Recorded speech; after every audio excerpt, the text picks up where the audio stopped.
Good morning, everyone. Thank you for tuning in to News in Motion. Today is March 1st. We are in the third month of 2023. It is March 1st, Wednesday, March 1st. It is also the start of Women's History Month. So, shout out to all the women in the world continuing to do amazing things as mothers, sisters, aunties, teachers, entrepreneurs, whatever you're doing in life.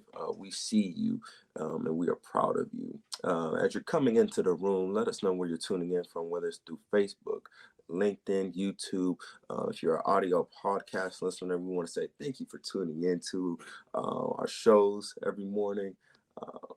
We just want to say, give our gratitude. With that being said, let's get this news in motion.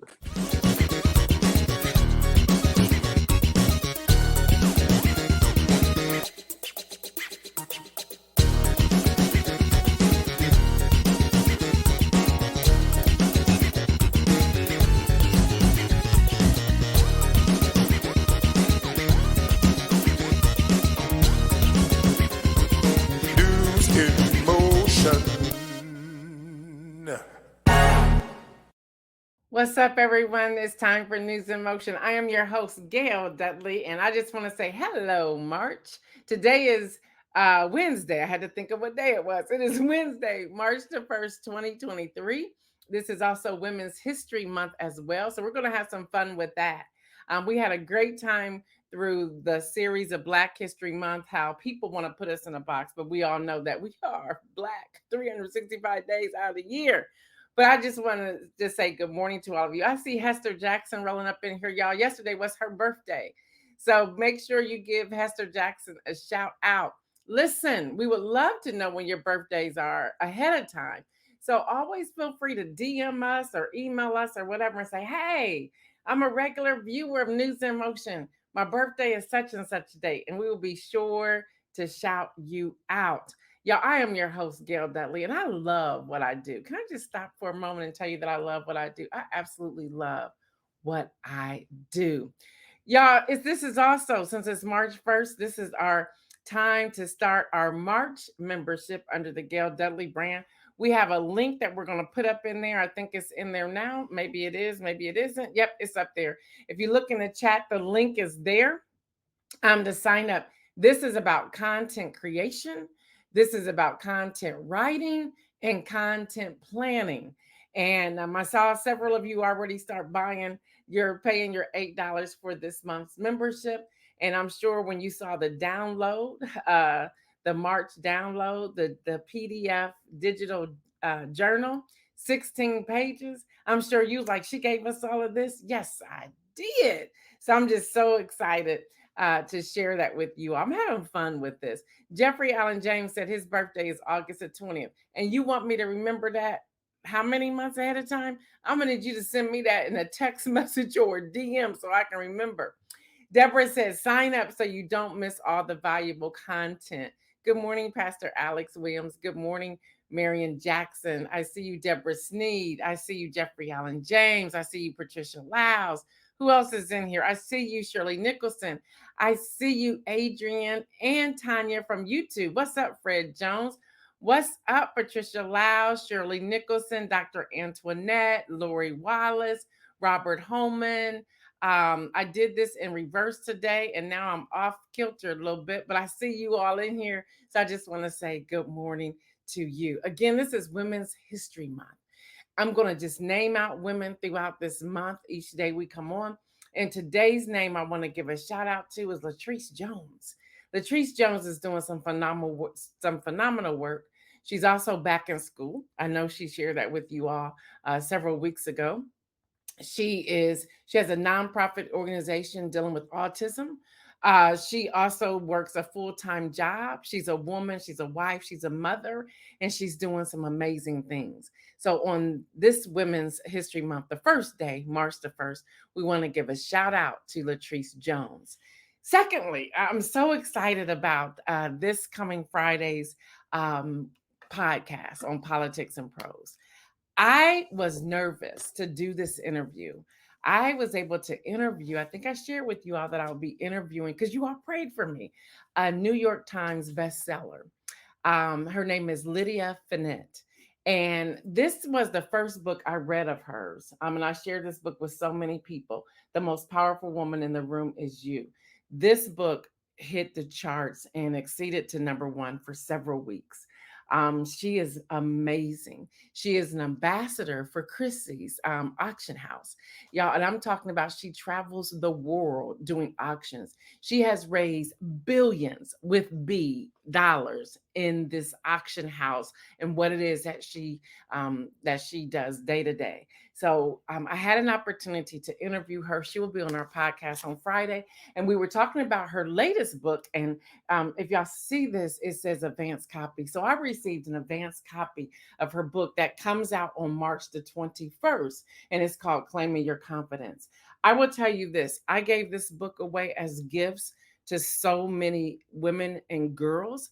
I have a box of these books that I still give out to people just when people are having challenges or whatever. This book is a game changer, women. This book, and excuse all my notes, these were my notes when I was interviewing her. And I love it when authors say, "You actually read the book." I'm like, "Well, yeah, I read the book." And they were giving me insight that sometimes people just go and get some cliff notes and they go with it. Oh no, I want to read and know what I'm talking about. So y'all go ahead. You can go on Barnes and Noble or Amazon and pre-order her book. It's called Claim Your Confidence. So y'all, your girl right here, Gail Dudley, the host of News in Motion, interviewed a New York Times bestseller, and that was probably one of the most rewarding interviews that I've ever been able to sit on the other end and have a conversation. We had a great time, and that podcast will launch on this Friday, this coming up Friday. And then next Friday, well, actually we're going to move it to Wednesday, the International Day of Women. On Wednesday, March the 8th, I have another New Yorker who's doing some amazing things in New York for women and girls. It's called Girls Right Now, and that's WRITE now. That's another one. I'm so excited. And then for this month on Politics and Prose, I'm interviewing a woman from India. Can y'all believe it? Y'all's girl is doing it. Y'all, I've been taking some risk. I've been reaching out there, reaching out to people. She's from India. So you have to really zone it. And it really helped me because I had to listen. When we're talking about listening, I had to listen because her accent was so heavy. But I loved the richness of our conversation, and you do not want to miss that. And then I also have another woman who's joining me, who is a publisher of a women's magazine, Hope Women's Magazine. Her name is Angela. That was outstanding as well. So, y'all, this month of content for Politics, Ticks, and Prose is through the roof, and I'm so, so excited. So, again, for all of you who were praying for me to do that interview last Thursday, that interview was amazing. Again, if you want to pre order her book, again, she's a New York Times bestseller. It's called Claim Your Confidence. It comes out on March the 3rd. And in the book that's been out for a while, that I give this book to everybody I know, it's called The Most Powerful Woman in the Room Is You. So, and again, her name is Lydia Finette. So thank y'all for praying. So as we're going into March podcast, we want to also just remind everyone about the podcast, the Black History series we did last month. So we got some images we want to put up there. The most recent one was episode 8, Black Female Filmmakers. Y'all, that was amazing. People have written into us saying, gosh, you gave us a full workshop, a full webinar. People are reaching out to her. They've been reaching out to me. That was an outstanding, outstanding podcast. We also had the week before that, episode 7, Stocks and Stilettos. That's financial objectives. And that was with Cassandra Cummings. That was also very informative. So if you have any questions, check that out. All you have to do is go to Politics and Prose with Gail Dudley. Download it, subscribe. You'll get them weekly. The week before that, we had episode 6, Evidence No One Could Ever Imagine. And that was with Frank Clay Jr. He comes on News in Motion every now and then. That was outstanding. That's his memoir. That's a book from him as well. a powerful book. You want to get that book.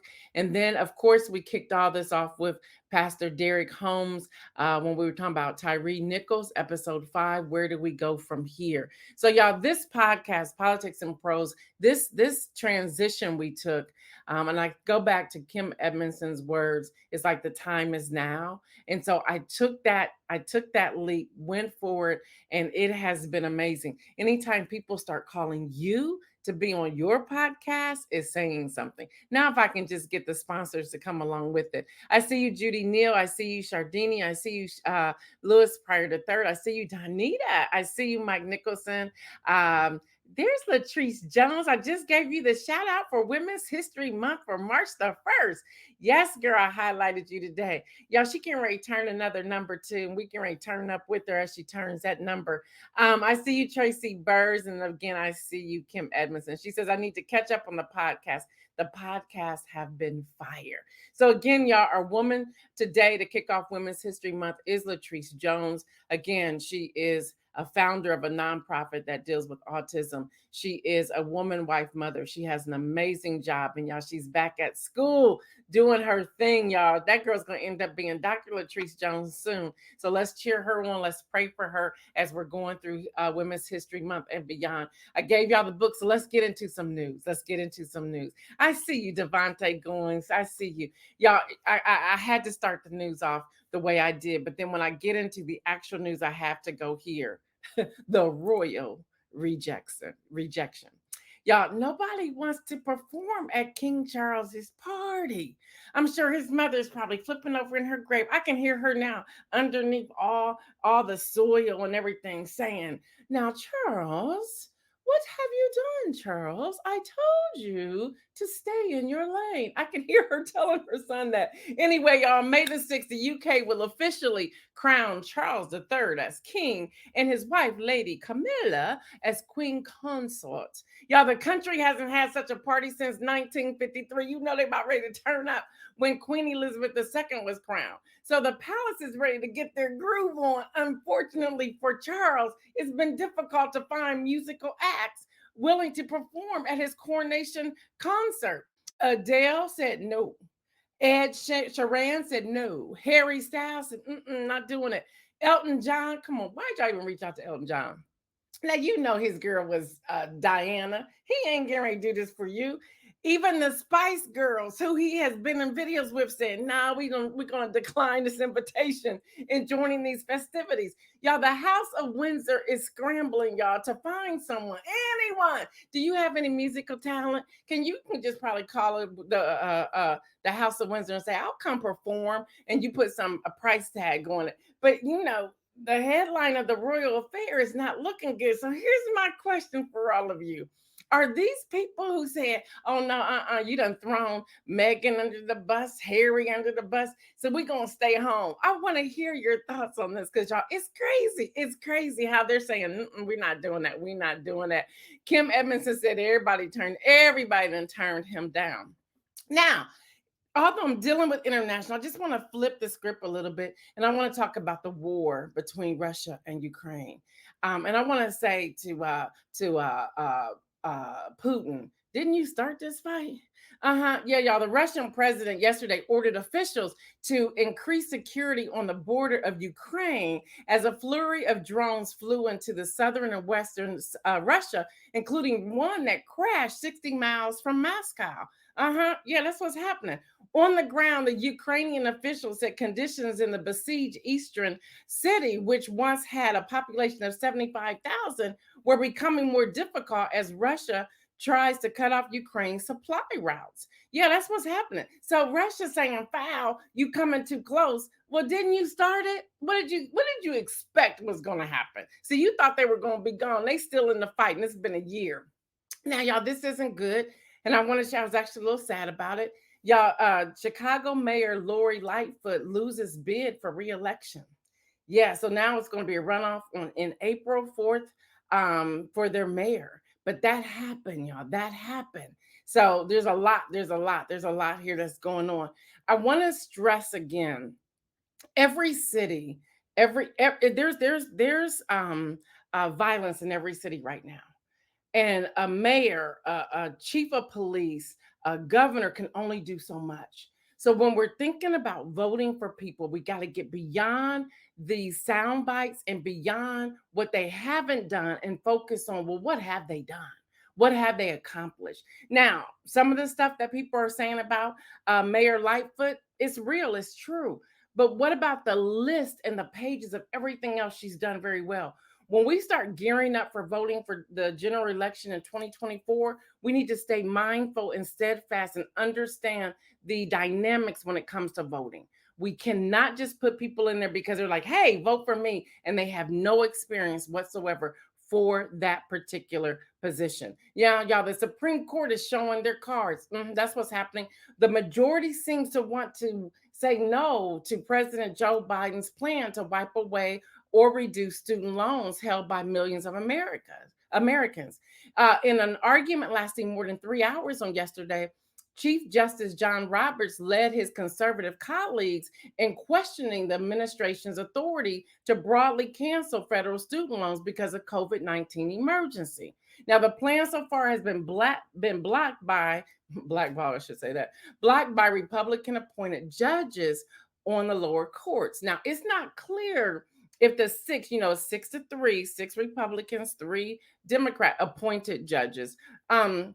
It's really interesting to see that the sixth justice appointed by Republican president would approve of the debt relief program, although Justices Kavanaugh and Barrett appeared most open. Now, if they stay that course, it could be 5-4.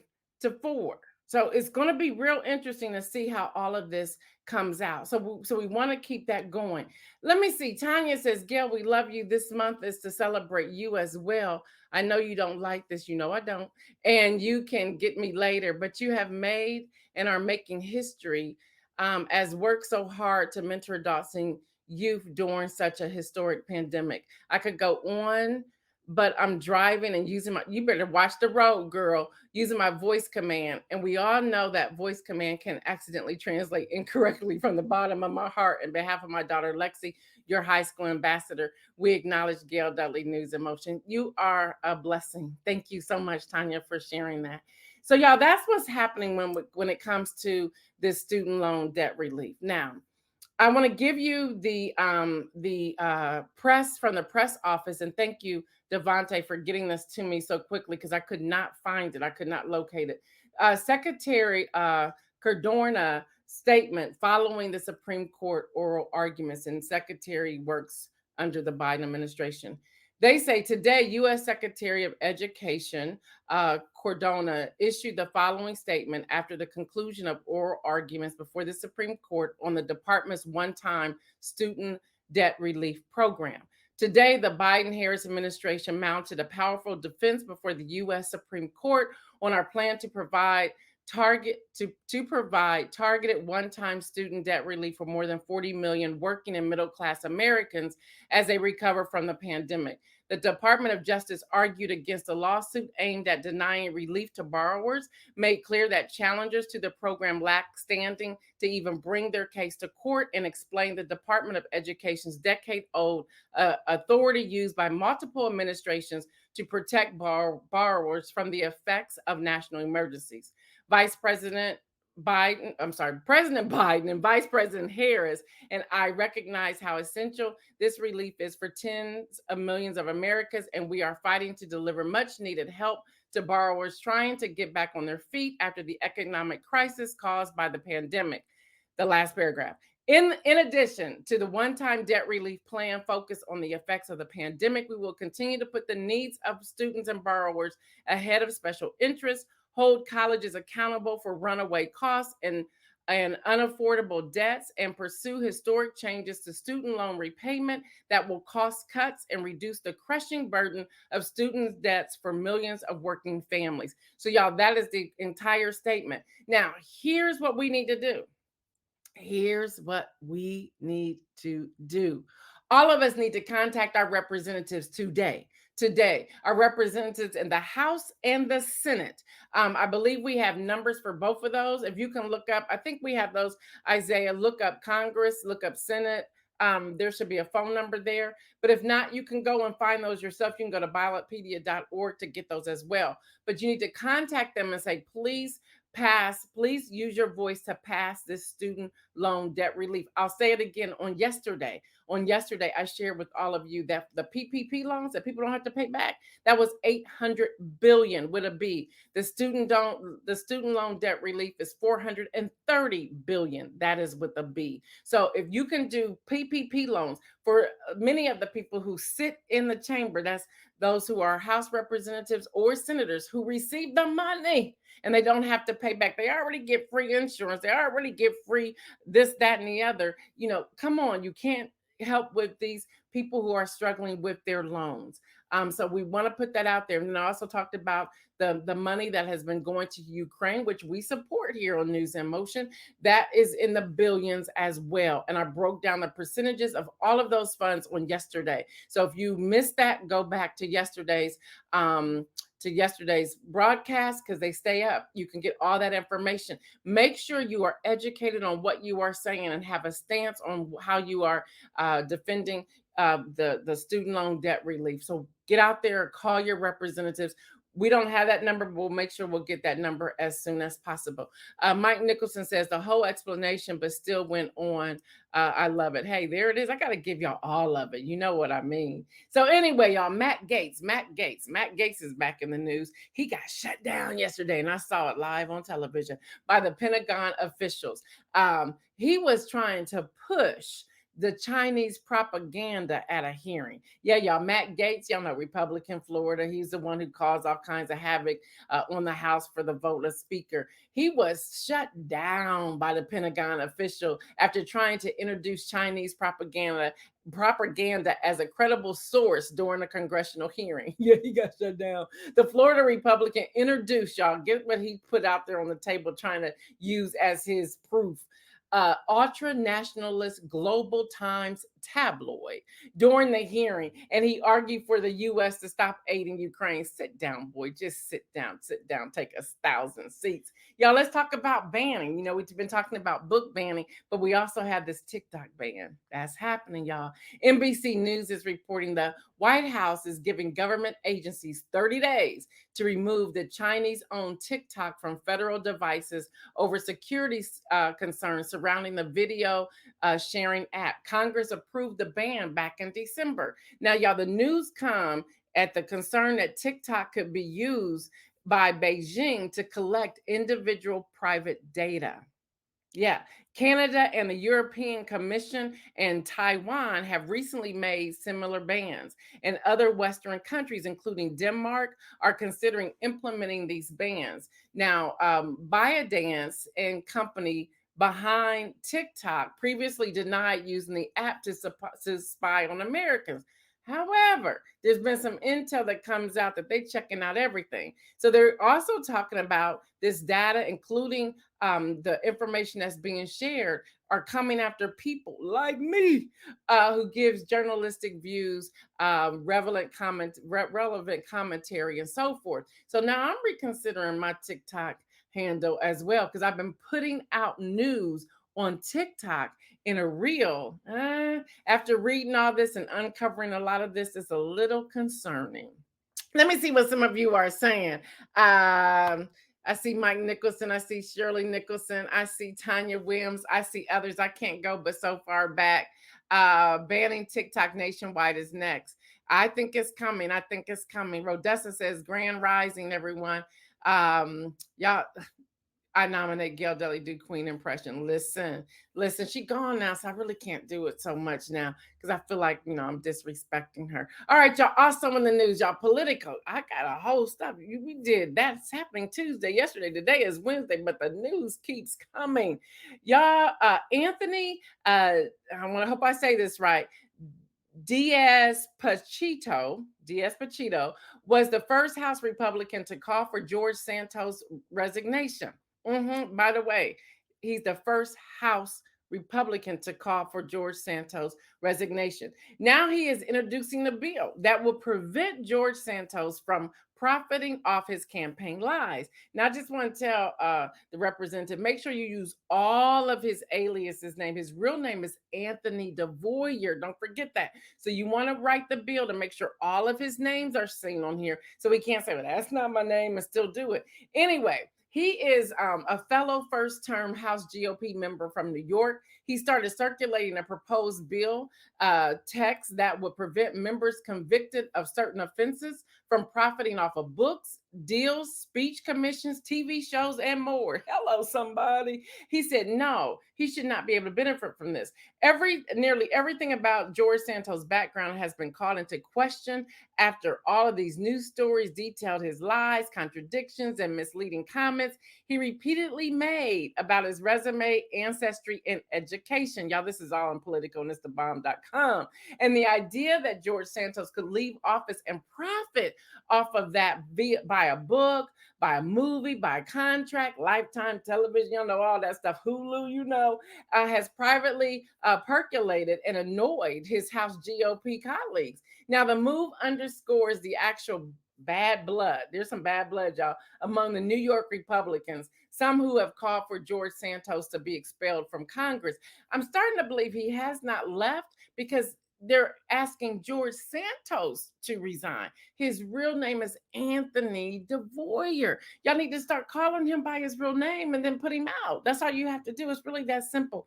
So right now, they're just all keeping their distance, but they're watching this. All right, y'all, let's move over to Mississippi. Let's go down south a little bit. Mississippi bans trans youth from seeking gender affirming care. This is coming straight out of HuffPost. Y'all, Mississippi Governor Tate Reeves signed a new law banning gender affirming care for trans youth amid Republicans' attacks against the LGBTQ communities across the country. Sad, real sad. Governor Reeves said the legislation is meant, I want y'all to hear these words. This is a direct quote, meant to stop a dangerous movement. Really? You calling it a dangerous movement? These are human lives that you're talking about. It goes on to say Utah and South Dakota recently passed similar laws, and there's at least 150 bills targeting trans people have been introduced to the state houses so far this year. So, y'all, let's just keep these people in prayer. These are human lives, and they're calling them dangerous movement. No, no. Again, y'all, when we vote, when we think about voting and we think about who we put into office, we need to think about everything. We need to think about everything. All right, y'all. Then we get to Tennessee. I'm going to stay down south, y'all. Tennessee governor is about to sign a drag ban bill. However, I'm going to pause and say this. Know what you have done and know the pictures that are out there before you go signing a bill and talking about it, because they done found you out. They went back to 1977 to your yearbook and saw you in the yearbook dressed in drag. And so you won't go sign a bill trying to say that you're banning drag?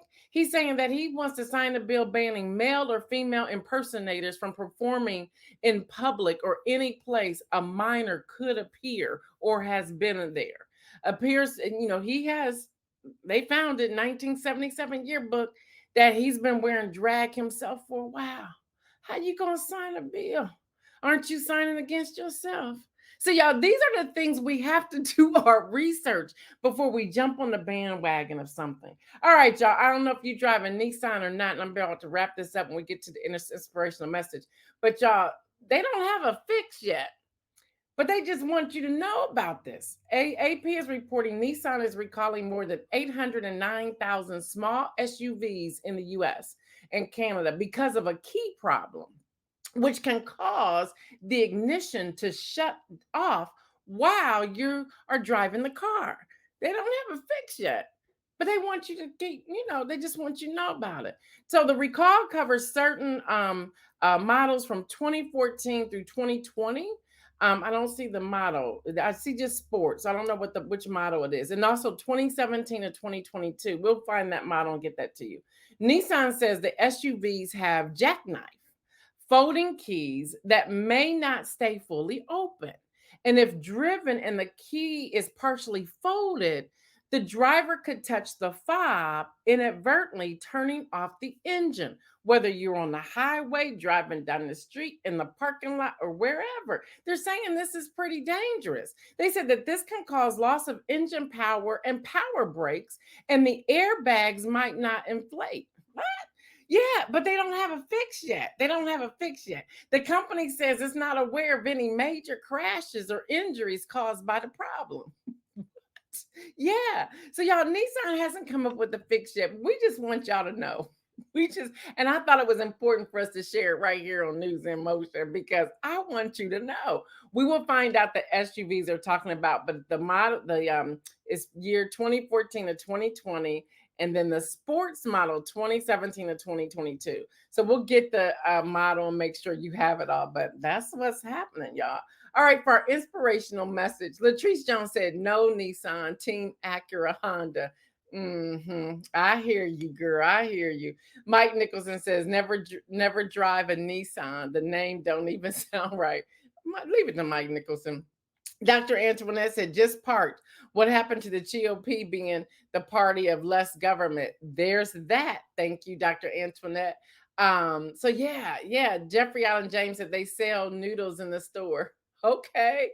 Lori Wallace says, "It might kill you, but keep driving." There's that. There's so much happening, y'all. So let me get to the inspirational message and we're out of here. We're actually on time today. Can y'all believe it? All right, y'all.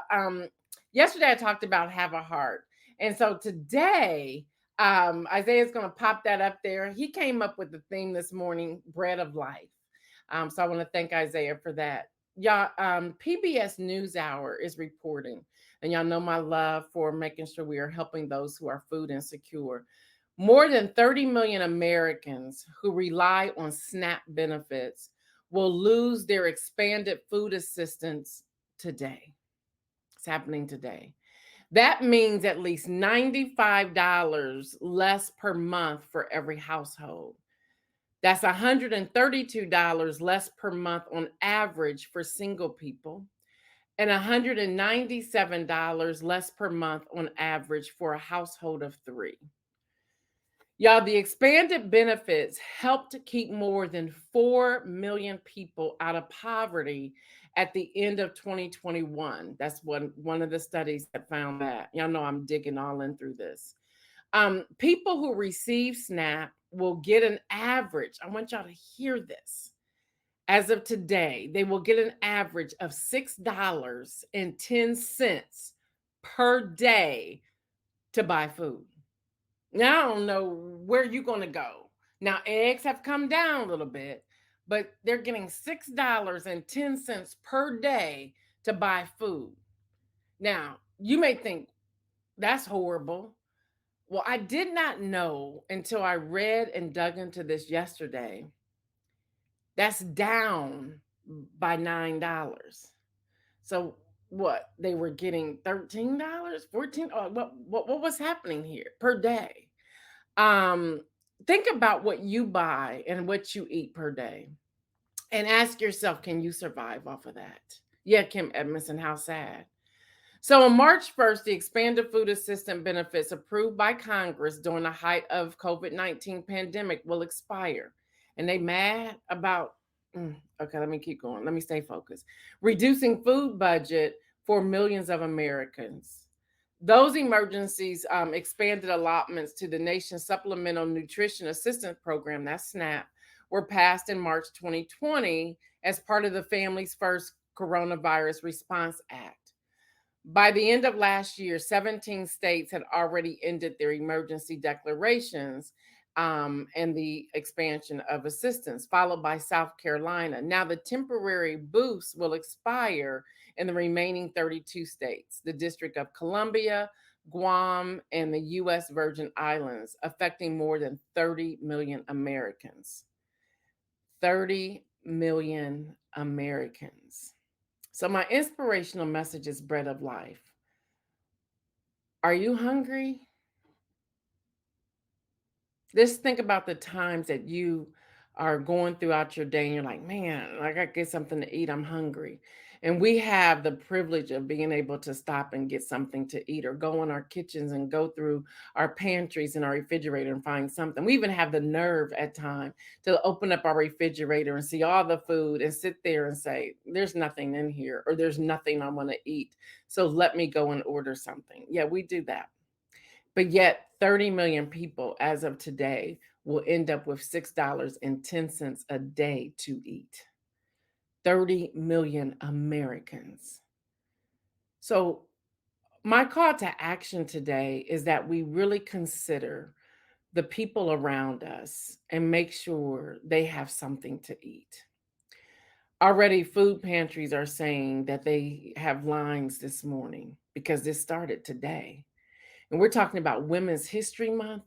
Let's be some women heroes today and throughout this month and take canned goods, donate money, whatever we need to make sure these 30 million people are fed.